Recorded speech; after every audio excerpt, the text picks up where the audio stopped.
സംഭവം അധ്യായം ഒന്നിൻ്റെ ഒരു ഡീറ്റെയിൽഡ് വീഡിയോ പറയാനായിട്ട് വന്നിരിക്കുന്നത്. സംഭവം അധ്യായം ഒന്ന് മറ്റേ നമ്മുടെ ചുരുളിയൊക്കെ കാണിയില്ലേ, അതിൻ്റെയൊക്കെ ഒരു വേറൊരു മോഡൽ പടമാണ്. നമുക്ക് ചുരുളി നമുക്ക് ആദ്യം ഇച്ചിരി മനസ്സിലാക്കാനൊക്കെ ഇച്ചിരി പാടായിരുന്നല്ലോ. അത് ഡീറ്റെയിൽഡ് വീഡിയോയും അതിൻ്റെ ക്രൂവിൻ്റെ ഇൻ്റർവ്യൂ ഒക്കെ കണ്ടപ്പോഴാണ് നമുക്ക് ഏകദേശം അതിൻ്റെ ഫുൾ ആയിട്ടുള്ള നമുക്ക് വ്യൂ നമുക്ക് മനസ്സിലായത് ചുരുളിയുടെ അത്. പക്ഷേ ഇതിനകത്ത് പറയുന്നത് നമുക്ക് ഡീറ്റെയിൽഡ് ആയിട്ടാണ് കാര്യങ്ങളെല്ലാം പറയുന്നത്.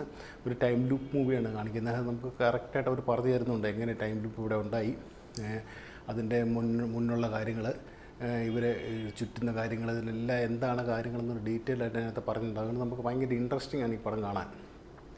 ചുരുളി അങ്ങനെയല്ല, ചുരുളി അസലൊരു ആർട്ട് സിനിമയായിരുന്നു, അതിൻ്റെ ഒരു വ്യത്യാസമുണ്ട്. ഇത് ഇതിനകത്തൊരു കുഴപ്പമെന്ന് വെച്ചാൽ ഇതിനകത്ത് താരങ്ങൾ കുറവാണ്. അതായത് ആസിഫിയുടെ അരിയൻ അസ്കറാണ് നമുക്ക് മെയിനായിട്ടുള്ള അഭിനയിക്കുന്നത്. പിന്നെ അറിയുന്നത് സിദ്ധാർത്ഥ്, വിനീത്, ഇവരൊക്കെയാണ് മെയിൻ താരങ്ങൾ. ബാക്കിയുള്ളവരൊക്കെ ചെറിയ ചെറിയ റോളുകളൊക്കെ ചെയ്യുന്ന താരങ്ങളാണ് ഇത് ചെയ്തിരിക്കുന്നത്. പക്ഷേ എന്നാലും ഭയങ്കര ഇൻട്രസ്റ്റിംഗ് ആണ് പടം കാണാൻ. നമുക്ക് ഇങ്ങനെ ഓരോരോ വാലിങ്ങനെ റിപ്പീറ്റിങ്ങിന് വരുമ്പോൾ, അത് മാനാട് സിനിമയില്ലേ, അതിനകത്ത് റിപ്പീറ്റ് ഇങ്ങനെ കാര്യങ്ങൾ വരുമല്ലോ, അതുപോലെ തന്നെ ഇതിനകത്ത് ഇങ്ങനെ റിപ്പീറ്റായിട്ട് വരുന്ന ഇങ്ങനെ കാര്യങ്ങൾ ഡീറ്റെയിൽ ആയിട്ട് നമുക്ക് പറഞ്ഞു തരുന്നുണ്ട് എന്നാന്നുള്ളത്. അതുകൊണ്ട് ഭയങ്കര ഇൻട്രസ്റ്റിംഗ് ആണ് പടം നമുക്ക് കാണാൻ. പടം നന്നായിട്ട് അവർ ചെയ്തിട്ടുണ്ട്. എടുത്തു പറയേണ്ട ക്യാമറ വർക്കിനൊക്കെ നമ്മുടെ കാടിൻ്റെ വന്യതയൊക്കെ ഭയങ്കര അടിപൊളിയായിട്ടാണ് അവർ ചെയ്തിരിക്കുന്നത്. പിന്നെ ബാക്ക്ഗ്രൗണ്ട് മ്യൂസിക് ഞെട്ടുന്ന സൗണ്ടൊക്കെയാണ് അതിനകത്ത് ഇടയ്ക്ക് ഇവരൊക്കെ ചെയ്തിരിക്കുന്നത്. മറ്റേ അറ്റ്മോസിലൊക്കെ തന്നെ പടം കണ്ടാൽ നമുക്ക് ഇതൊക്കെ പിടികിട്ടുള്ളൂ എന്നാന്നുള്ളത്. അത്ര നമുക്ക് ഇൻട്രസ്റ്റിംഗ് പടം കാണാൻ. അവസാനം വരെ അതിൻ്റെ ക്ലൈമാക്സിനൊക്കെ ഉഗ്രനായിട്ട് ചെയ്തിട്ടുണ്ട്.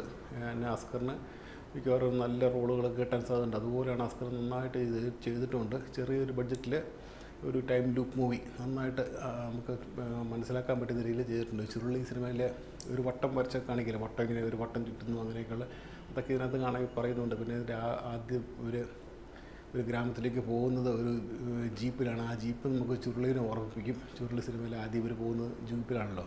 അങ്ങനെയൊക്കെ സാമ്യങ്ങളൊക്കെ ഉണ്ട്. പക്ഷേ എന്നാലും നന്നായിട്ട് മനസ്സിലാകുന്ന രീതിയിൽ പടം ചെയ്തിട്ടുണ്ട്. നന്നായിട്ട് ചെയ്തിട്ടുണ്ട് കേട്ടോ. എന്ന് വെച്ചാൽ ഒരു ഫാമിലിയായിട്ട് കാണാൻ പറ്റുന്ന ഒരു നല്ലൊരു ടൈം ലൂപ്പ് മൂവി. മലയാളത്തിൽ അങ്ങനെ അധികം കണ്ടിട്ടില്ല ടൈം ലൂപ്പ് മൂവികൾ. തമിഴിലും ഹിന്ദിയിലും ഇംഗ്ലീഷിലൊക്കെ ഇഷ്ടം പോലെ വന്നിട്ടുണ്ട്. പക്ഷേ മലയാളത്തിൽ മനസ്സിലാകുന്ന രീതിയിൽ ഒരു ടൈം ലൂപ്പ് മൂവി വരുന്നത് ഇത് ആദ്യമായിട്ടാണ്. നല്ലൊരു അറ്റംപ്റ്റ്, നന്നായിട്ട് ചെയ്തിട്ടുമുണ്ട്.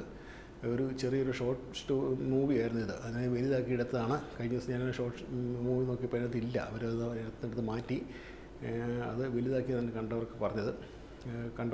ഷോർട്ട് ഫിലിം കണ്ടവർക്ക് വളരെ നന്നായിട്ട് ചെയ്തിട്ടുണ്ടെന്നാണ് പറഞ്ഞത്. പക്ഷേ ഇത് സിനിമ ആയപ്പം അതിലും നന്നായിട്ടാണ് എനിക്ക് തോന്നുന്നത്. ഏതായാലും നല്ലൊരു സിനിമ, ഒരു മടുപ്പൊന്നുമില്ലാതെ കാണാൻ പറ്റുന്ന നല്ലൊരു സിനിമ കേട്ടോ.